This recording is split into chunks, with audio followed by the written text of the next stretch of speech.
हम वक्त के साथ साथ एक खानदान की तरह बन जाएंगे। लेकिन आप तो हमारे खानदान का हिस्सा नहीं है।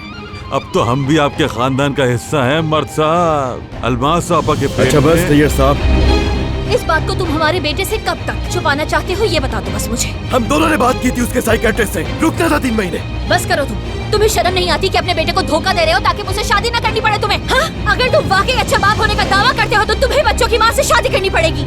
अच्छा, सिर्फ इसीलिए किया ना कि तुमसे शादी कर लूं मैं, है ना? आजा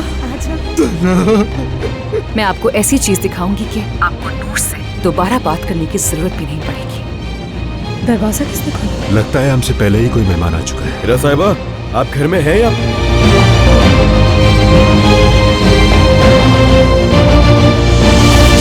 ये मोहब्बत बदुआ बन गई है।